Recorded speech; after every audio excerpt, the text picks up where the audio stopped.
Assalamualaikum warahmatullahi wabarakatuh. Perkenalkan, nama saya Ryanto Mirza, NPM 2021911060 dari kelas B. Di sini saya akan mengerjakan tugas mata kuliah didaktik metodik aktivitas akuatik, yaitu yang pertama saya akan membacakan visi misi Universitas Siliwangi.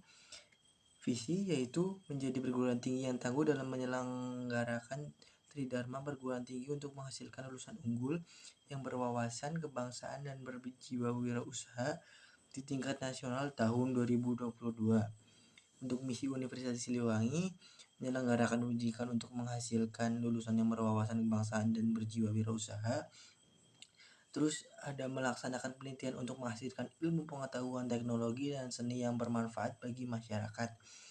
Yang selanjutnya ada melaksanakan pengabdian pada masyarakat sebagai wahana untuk mengimplementasikan ilmu pengetahuan, teknologi, dan seni hasil proses pendidikan dan penelitian bagi kesejahteraan masyarakat.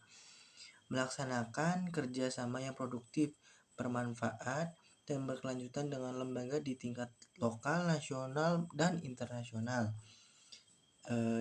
Ada juga visi dari fakultas atau FKIP, Fakultas Keguruan dan Ilmu Pendidikan. Visinya yaitu menjadi lembaga pendidikan dan tenaga kependidikan yang tangguh dalam penyelenggaraan Tridharma perguruan tinggi untuk menghasilkan lulusan yang berwawasan kebangsaan dan berjiwa wirausaha di tingkat nasional pada tahun 2022. Misinya yaitu menyelenggarakan pendidikan dan pengajaran yang bermutu untuk menghasilkan lulusan yang unggul, berwawasan kebangsaan, dan berjiwa wirausaha. Ada juga meningkatkan kualitas penelitian di bidang pendidikan dan keguruan yang bermanfaat bagi pengembangan masyarakat. Ada juga menyelenggarakan mengabdi kepada masyarakat yang berdaya guna pada bidang ilmu pengetahuan dan teknologi, khususnya dalam bidang pendidikan. Selanjutnya ada melaksanakan kerjasama di bidang Tridharma perguruan tinggi dengan berbagai pihak di tingkat nasional, lokal, dan internasional untuk meningkatkan mutu kinerja fakultas yang lebih produktif, bermanfaat, dan berkelanjutan, dan meningkatkan tata kelola fakultas yang bertanggung jawab secara efektif, efisien, dan akuntabel. Visi jurusan pendidikan jasmani yaitu menjadi jurusan yang tangguh dalam menghasilkan lulusan yang berkompeten di bidang pendidikan jasmani, berkarakter, berwawasan, berkebangsaan, dan berjiwa wirausaha di tingkat Jawa Barat tahun 2022. Misinya yaitu menyelenggarakan pendidikan untuk menghasilkan lulusan yang berwawasan kebangsaan dan berjiwa wirausaha dalam bidang pendidikan jasmani. Ada juga lanjutnya yaitu pengembangan kualitas dan kualitas penelitian bermanfaat bagi kebutuhan pendidikan dan masyarakat, melaksanakan dan mengembangkan pengabdian masyarakat yang memberikan manfaat dan nilai guna tinggi. Baik, saya akan menjelaskan sejarah dari selanjutnya saya akan menjelaskan sejarah dari renang. Sejarahnya yaitu olahraga renang ini dilakukan di dalam air dengan cara menggerakkan hampir semua organ tubuh atau dengan semua tubuh dari atas kepala, tangan, sampai dengan kaki. Renang merupakan jenis olahraga prestasi dan dilombakan pada event nasional hingga internasional. Renang merupakan olahraga yang olahraga prestasi, ada tingkatan dari lokal, tingkatan dari nasional maupun internasional. Selain itu, renang juga bisa dijadikan sebagai pelengkap di waktu senggang atau sekedar rekreasi untuk melepaskan penat. Dilansir dari BBC, olahraga renang diciptakan oleh Matthew Webb. Olahraga renang ditemukan oleh Matthew Webb pada tahun 1975. Dia sebagai orang pertama yang berhasil melintas Teluk Inggris dengan berenang selama 21 jam. Pada tahun 1896, olahraga renang semakin berkembang dan kemudian dimasukkan ke dalam perlombaan di Olimpiade Athena. Jadi olahraga renang yaitu pertama kali dimasukkan ke dalam perlombaan yaitu pada Olimpiade Athena. Pada Olimpiade Paris tahun 1990, gaya punggung dijadikan sebagai nomor baru pada renang Olimpiade. Jadi pada Olimpiade di Inggris, di Paris yaitu, gaya dada dijadikan gaya pertama dalam renang, ya, gaya baru pada Olimpiade.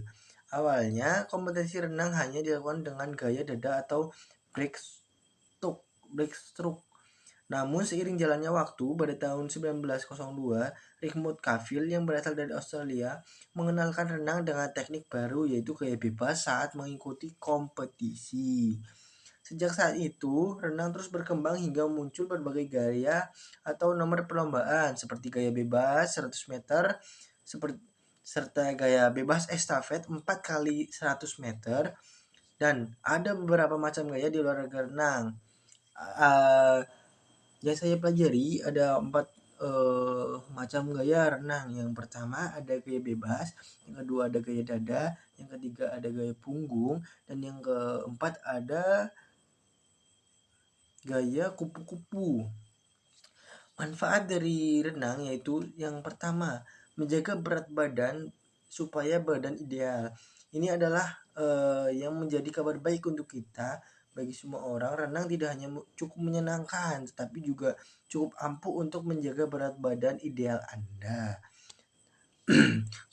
Faktanya berenang selama 1 jam Anda dapat membakar 100-200 kalori. Tentu saja dengan pertimbangan seberapa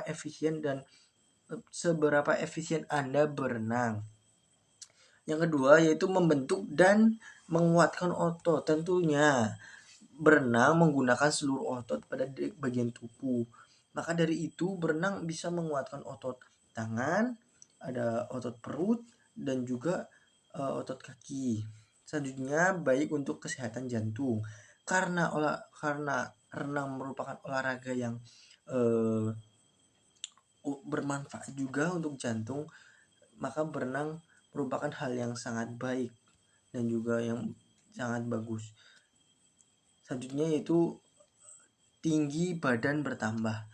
Dengan berenang kita juga bisa meningkatkan tinggi badan kita, yang mungkin yang kita badannya masih pendek, mungkin kita bisa berenang secara rutin, maka itu dapat meningkatkan tinggi badan kita.